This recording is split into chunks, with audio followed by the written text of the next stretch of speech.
So you wanna be an actor? Yo, what's up, everyone? Welcome back.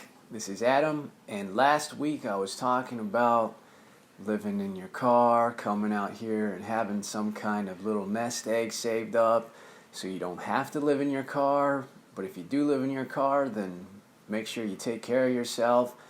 And this week, this is what I want to do with this segment is I want you guys to be a little more interactive with it. If you have questions, please feel free. Comment, ask questions. I'll answer them the best that I can, and I want people to be interactive with this, to communicate. I want this to kind of turn into a whole community of people helping each other. Maybe I can't answer it, but maybe somebody else can too. So that'll be awesome if we could turn it into something like that. I know there's a lot of pages on Facebook and things like that about actors helping actors.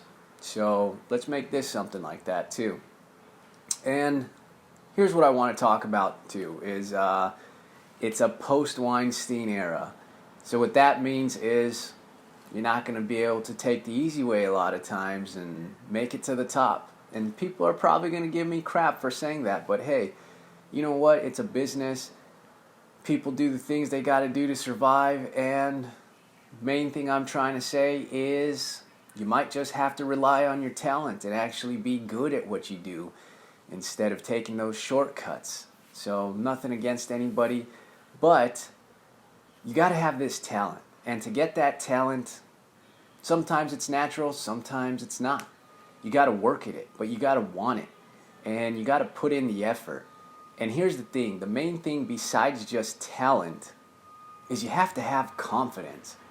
And for whatever reason it is, artists don't really have much confidence.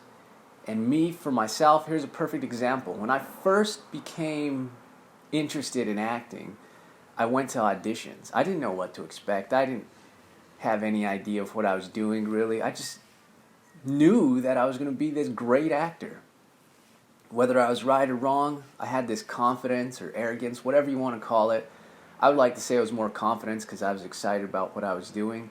And I went in and I read for these roles, and I didn't really know anything, but I wasn't nervous. I was excited. Afterwards, you get that adrenaline rush from auditioning and stuff, and that's what got me hooked on this. But when I came here, I started taking classes, and here's the thing that I caution every one of you new actors and even veteran actors is the classes you take. Acting is an art form and it is subjective, and it's good to listen to the teachers, but it is more important to be creative yourself. There's a great quote from Joseph Campbell talking about a painter, that he's a pupil, a student, learning from a master painter, and it says that pupil will always be the student as long as he's using the master's techniques.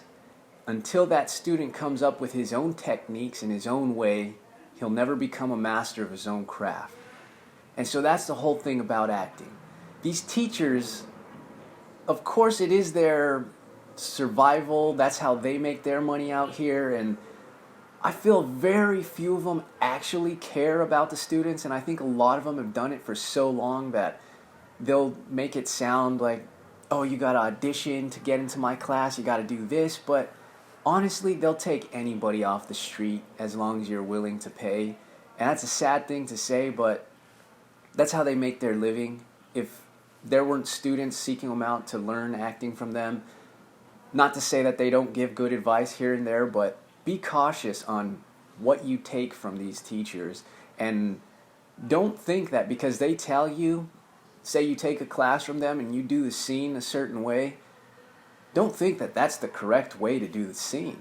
That's how they want to see the scene done because that is their aesthetic. That's the way that they choose that it should be done, or that's the way that they believe in their head that they want to see it, or however, but it's not the correct way.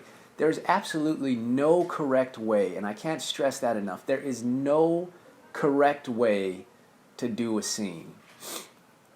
In life, you got awkward people, you got confident people, you got nervous people, you got just whatever kind of person you could imagine. And think of that. All these scenes are just done from different perspectives of people living these different things. So the most important thing that they don't really teach you a whole lot in a lot of these classes, they tell you like the moment before, all these things about the character, but they don't really tell you why all that is important to the character. And if it's a good teacher, they will, but most of these teachers just tell you, oh, you need to know the moment before what you're doing, you need to do this, you need to know your relationship and stuff. But the thing is if you know the scene and you know what's going on, you understand the whole situation, you read over it a bunch of times and you learn it, what's going on in the scene, and then you build some kind of backstory to the character and create this whole reality around it, that's how it comes off authentic. Not to say there aren't bad performances where it just doesn't work, but there's no wrong way to do a scene. That's what I have to stress to everybody, because I was a victim of that when I started going to acting classes. And just simple things like that. Say you move your hands and it turns from you moving your hands, making gestures, which people do in everyday life, to a teacher telling you, hey, don't move, just stay still. You're on camera. Which is true when you're on camera, like very little movement is needed, especially if it's a close-up, but people move their hands still. I know it could get in the way if you're constantly doing this, but yeah, teachers will tell you something like, don't move your hands, don't put your hands in your pocket, don't cross your arms.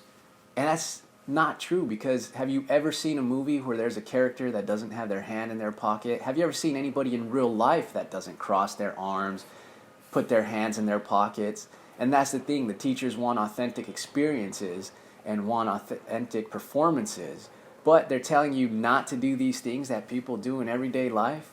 So that's why I caution you to listen to people's advice, but don't take everything that it's written in stone or that's what's going to get you there.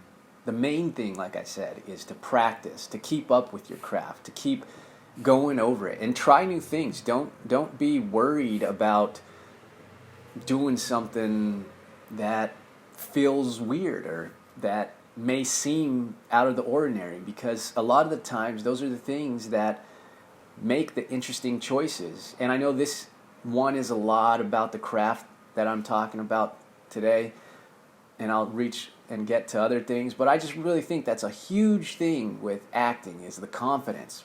Because most actors, I've seen it in classes, I've seen it in little shorts that I've directed and worked with other actors, and it's true, they're all waiting for the validation, they're waiting for the good job from the director or whoever it is, and I know you want to please the director, but you have to have confidence in your own work at the same time.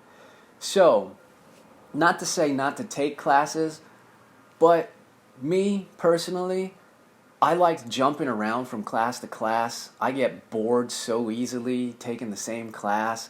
I know people that have taken the same class for like 5 years or more, and sure, you can still learn stuff every time, and watching other people you learn stuff, but honestly, 5 years in a class is longer than a college.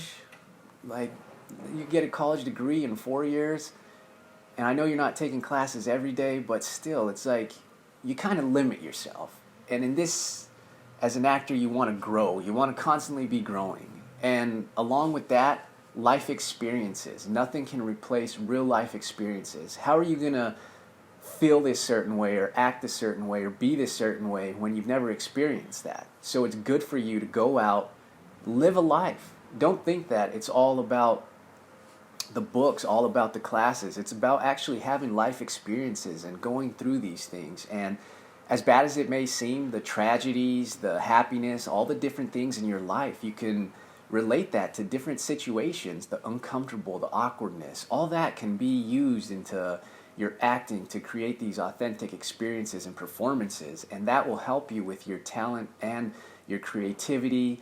And just don't stop. If it's what you want to do, don't stop.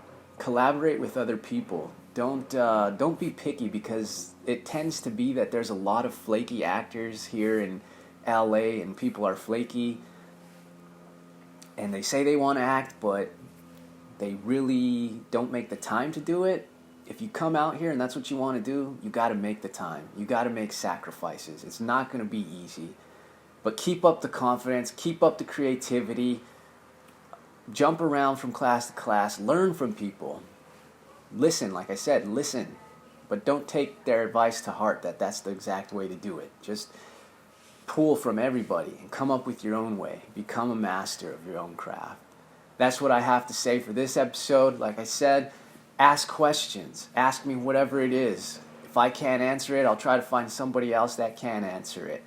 And until next time, like, share, subscribe, and let's create something pretty great here. I tried to do that with the inspiration thing, and it worked pretty decent. I'm sure it reached a few people, but I'm really passionate about this one because, I mean, this is what I do. It's all about acting, and there's a ton to it, so you could constantly be learning from whoever it is. So continue to watch, interact, comment, and thank you once again. Don't forget to subscribe and share, and I'll see you next time. Peace.